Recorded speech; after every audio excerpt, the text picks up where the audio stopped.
Welcome to doctor மைத்லிஸ் music therapy channel. இன்றைய பதிவிலையும் brain and behaviour, cognition and emotion, success அப்படின்ற அந்த தலைப்பில் சில செய்திகளை பகிர்ந்துக்கலாம். வெற்றி நம்மளுக்கு எப்படி கிடைக்கும், எது வெற்றி, எதிலெல்லாம் வெற்றி கிடைக்கணும் அப்படின்னு சொன்னால், முதல்ல படிக்கிறதுல நம்மளோட ஸ்டடி ஹேபிட்ஸில் நம்மளுக்கு வெற்றி கிடைக்கணும். பிறகு நம்ம மனிதர்களோட ஒருத்தருக்கு பழகிறோம் இல்லையா, சோஷியல் இன்ட்ராக்ஷன், அதில் ஒரு சக்ஸஸ் கிடைக்கணும்.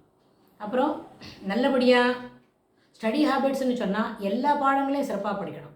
வெறும் தமிழ் மட்டும் படிச்சுட்டு வெற்றின்னு சொல்ல முடியாது, அறிவியல் மட்டும் சிறப்பாக படிச்சுட்டு வெற்றின்னு சொல்ல முடியாது. அதனால் நம்மளுக்கு நம்ம படிக்கிற வகுப்பில் இருக்கிற அத்தனை பாடங்களையும் சிறப்பாக படிக்கணும். பிறகு சோஷியல் இன்ட்ராக்ஷன் சொன்னோம். அப்புறம் நம்மளுடைய செயல்முறை, எங்கெல்லாம் போகிறோமோ, என்ன விளையாட்டு செய்கிறோமா, விளையாட்டில் படிக்கிறோமா, விளையாட்டில் படிக்கிறோமா இல்லை படிக்கிறதே விளையாட்டாக வச்சுக்கிறோமா அப்படின்னு சொன்னால் எல்லா செயல்களிலையும் வெற்றி வேணும். அப்படின்னு சொன்னால் அதுக்கு முதல் வேலை கண் துஞ்சார் பசி நோக்கார் கருமமே கண்ணாயினர் அப்படின்னு இருக்கணும். நம்ம படிக்கணும். வரப்போகிற வாரத்தில் ஒரு மதிப்பெண்களை கூட்டி தரக்கூடிய சில செய்திகளை சேகரிச்சுக்கணும். தேர்வு இருக்குது அப்படின்னு சொன்னால் அந்த தேர்வுக்கு தகுந்த மாதிரி நம்மளை எல்லாத்தையும் தயார் பண்ணிக்கணும். எல்லா பாடத்துலேயும் எல்லா கேள்விகளுக்கும் விடையே தெரிஞ்சுக்கணும். எங்கேயும் சக்ஸஸ்க்கு ஷார்ட்கட் கிடையாது, நம்ம அடிக்கடி சொல்லிகிட்ருக்குறோம். அதனால் சிறப்பான செய்திகளுக்கு பிளான் பண்ணிக்கணும். நம்ம தன்னம்பிக்கையை வளர்க்குற மாதிரி எல்லா வேலையும் செய்யணும்னு சொன்னோம். தன்னம்பிக்கை எப்படி வளர்த்துக்கணும், நம்மளால இது முடியும். ஒருவேளை நம்ம கொஞ்சம் ஸ்லோவாக படிக்கிற மாதிரி இருக்கலாம்னு சொன்னால் அதுக்கு எல்லோரும் 24 மணி நேரம் தான் செலவாக்குவாங்க. 3 நாள் படிச்சுட்டு, ஒரு நாளைக்கு 8 மணி நேரம் 6 மணி நேரம் படிச்சுட்டு 3 நாளில் இல்லை 4 நாளில் படிப்பாங்கன்னா நமக்கு கொஞ்சம் புரிஞ்சுக்கிறதுக்கு நேரம் ஆகும். சிலதெல்லாம் கிராஸ் பண்ணால் கூட திருப்பி பேப்பரில் ப்ரொடியூஸ் பண்ணுறதுக்கு இட் டேக்ஸ் எக்ஸ்ட்ரா டைம்னா நம்ம இன்னும் ஒரு நாள் முன்னாடியே சேர்த்து படிக்கணும். எல்லாருக்கும் 20 மணி நேரம் படித்தா போகிறோம். 20 மணி நேரத்தை 5 நாளில் இல்லை 4 நாளில் படிப்பாங்க அப்படின்னு சொன்னால் ஒரே நாளில் 20 மணி நேரம் படிக்க முடியாது. அப்படி படித்தா அதனோட என்ன இருக்கும், grasping power will become 0 at the end of the day. அதுக்கு பதில் ஒரு நாளைக்கு 4 hours இப்படி படித்தா எல்லாரும் 20 ஹவர்ஸில் ஒரு சிலபஸ் முடிப்பாங்கன்னா நம்ம கொஞ்சம் நிதானமாக படிக்கிறோம், நிறைய வேடிக்கை பார்க்குறோம், அதில் மைண்டு டைவர்ட் ஆகுது. அப்படின்னா கொஞ்சம் எக்ஸ்ட்ராவாக நம்ம இன்னும் ஒரு நாள் எக்ஸ்ட்ராவாக பண்ணி இன்னும் ஒரு 4 hours செலவு பண்ணி நம்ம அதை அந்த படிக்கக்கூடிய பாடங்களை அந்த குறிப்பிட்ட நேரத்தில் படிச்சுக்க முடியும். அதனால் சக்ஸஸ்க்கு ஷார்ட்கட் கிடையாதுன்றதுனால எக்ஸ்ட்ரா எஃபர்ட் போட்டு நம்ம இத்தனை 8 கேள்விக்கும் சரியான அளவுக்கு விடை தெரிஞ்சுக்கிட்டோம். 8 பாடத்துலேயும் 8×5 40 கேள்விக்கும் விடை தெரிஞ்சுக்கிட்டோம் அப்படின்னு சொன்னால் தெரிந்து கொண்டு செய்திகளை வைத்து நம்மளோட நம்பிக்கையை வளர்த்துக்கலாம். நம்பிக்கையை வளர்த்துட்டோம், நல்லா படிச்சுட்டோம், நம்பிக்கை வளர்த்துக்கலாம்.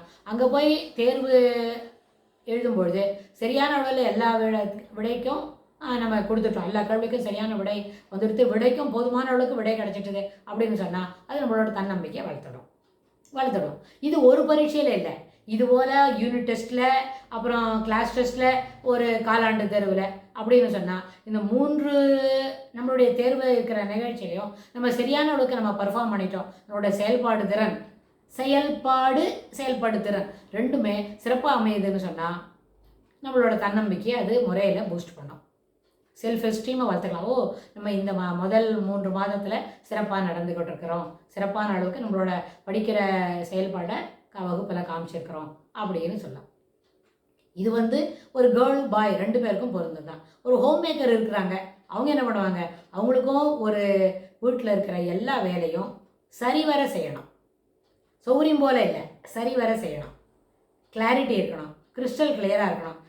இது போகிறோம் அப்படின்னு சொல்லி கொஞ்சம் லெத்தார்ஜிக்காவோ லேசி மைண்டடாவோ இருக்கிறாங்கன்னு சொன்னால் எல்லாமே வேலைன்னு சொன்னால் ஒரு கிராமத்தில் ஒரு பழமொழி சொல்லுவாங்க, குதிரை என்ன செய்யும்னு சொன்னால் அது வண்டியில் பூட்டினா தான் ரொம்ப தூரம் போகும். அந்த பொதியெல்லாம் எடுத்துகிட்டு போய் புல்லெல்லாம் கட்டு வச்சு இன்னொரு இடத்துக்கு போய் ஒரு மார்க்கெட்டில் போட்டு வரோம்னா அந்த குதிரை வில் பி ரெடி. ஆனால் என்ன செய்யாது, அது கடிவாளம் போட்டுக்கணுன்னா அது காட்டாது, தலையை காது ஆட்டிடும். ஆனால் அதுக்கு இப்போ சாப்பிடணும், உனக்கு கொள்ளெல்லாம் வேக வச்சுருக்குது, புல்லு கட்டு போட்டிருக்கு, வாங்க இது நான் சாப்பிட்ற டயம் அப்படின்னு சொல்லி அதனோட கழுத்தை நல்லா தடவி சாப்பிட்ற இடத்துக்கு அழிச்சுன்னு போனால் வேகமாக ஓடி வரும். அப்போ என்ன ஆச்சு, கமிட்மெண்ட்னு சொன்னால் அது என்ன பண்ணோம், இட் வில் ஷேக் இட்ஸ் காதெல்லாம் ஆட்டி விட்டு அந்த கடிவாளத்தை போட்டால் தானே குதிரையை ஓட்ட முடியும். அது ஒத்துக்காது. ஆனால் சாப்பிட்ணும் வான்னு அதை கடிவாளத்தை அவுத்துட்டு கழுத்தை நல்லா தடவி கொடுத்து வாங்க சாப்பிட்லாம் வாங்க சார் அப்படின்னு அந்த குதிரையை அன்பாவோடவும் பரிவோடும் கூட்டிகிட்டு வந்தால் வேகமாக எட்டி நடப்போடும் அப்படின்னு சொல்லுவாங்க. அது மாதிரி வேலை செய்யணும், ஹவுஸ் ஹோல்டு கோர்ஸை முடிக்கணும் அப்படின்னு சொன்னால் அங்கே வந்து கமிட்மெண்ட்டாக இவ்வளோ வேலையில் இவ்வளோ ஃபிசிக்கல் ஒர்க்லாம் செய்ய மாட்டோம். ஆமாம் செய்துக்கலாம் போகிறோம், 4 செய்யணும்னா அதில் 1 செய்தால் போகிறோம். ஒரு 25% we can make things, otherwise let it be as that. எல்லாமே கிளீனாக அன்டைடியாக இருக்கட்டும். டைடியாக வச்சுட்டு என்ன ஆக போகிறது அப்படின்லாம் பேசுகிறாங்கன்னு சொன்னால் அவங்களுக்கு வந்து என்ன வராது, அவங்கள தன்னம்பிக்கை வளர்த்துக்கவே முடியாது. அவங்களுக்கு என்ன கடைசியில் எண்ட் ஆஃப் த டே என்ன நிற்கும், என்வியும் ஜலசும் தான் அவங்கள்ட்ட நிற்கும். ஏன்னா வேறு யாரான அந்த மாதிரி க்ளீனாக வச்சுட்டாக்க அவங்களால அதை பார்த்துக்க முடியாது. So they get in to jealous often. சில சமயம் they get in to envy, thereby அவங்களோட முகத்தில் ஒரு இறுக்கம் வந்துடும். ஸோ இது எல்லாமே தன்னம்பிக்கை வளர்த்தக்கூடிய செய்திகளெல்லாம் அவங்க உதாசீனப்படுத்திட்டு உதறிட்டாங்களாங்க எப்படி அவங்களோட தன்னம்பிக்கை வரும், மொரல் எப்படி பூஸ்ட் பண்ணிக்கிறது, அவங்களுக்கு உண்டான ரோல் இது. இதனோட அடிப்படையில் பேக் ஆஃப் தி மைண்டில் என்ன இருக்கணும், the role defining. We are a housewife today. We are supposed to make things perfect. எல்லாத்தையும் சரிவர செய்யணும். ஹவுஸ் ஹோல்டர்னு சொன்னால், ஹோம் மேக்கர்னு சொன்னால் அந்த ஹோம் மேக்கர் ரோலை செய்யணும். அவங்களே கொஞ்சம் கழுத்து ஹோம் மேக்கர் வீடெல்லாம் டைடாக பண்ணிவிட்டு எல்லாம் சரி பண்ணிட்டாங்களான்னா அவங்களே பேங்க்குக்கு போய் வேலை செய்யலாம். அப்புறம் வந்து என்ன க்ரோசரிஸ் வாங்கிட்டு வரலாம், இல்லை அதுக்கு ஃபோன் பண்ண சாமான் வந்தால் ரிசீவ் பண்ணி செக் பண்ணி வாங்கி வச்சுக்கலாம். Those things are also possible. This are all comes under home மேக்கர்ன்ற ஒரு பெரிய ரோல்குள்ளே இதெல்லாம் சின்ன சின்ன பார்ட்டு, அவ்வளோதான். அதனால இது செய்கிறதுக்காக பாக்கியெல்லாம் செய்யாமல் இருக்கணும்னு அவசியம் இல்லை.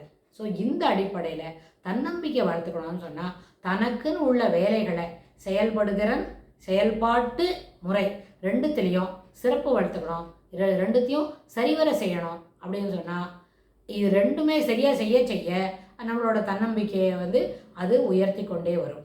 ஸோ இதுக்கு தொடர்புடைய செய்திகளை நம்ம வரப்போகிற பகுதிகளிலும் பார்க்கலாம். தேங்க்ஸ் ஃபார் வாட்சிங்.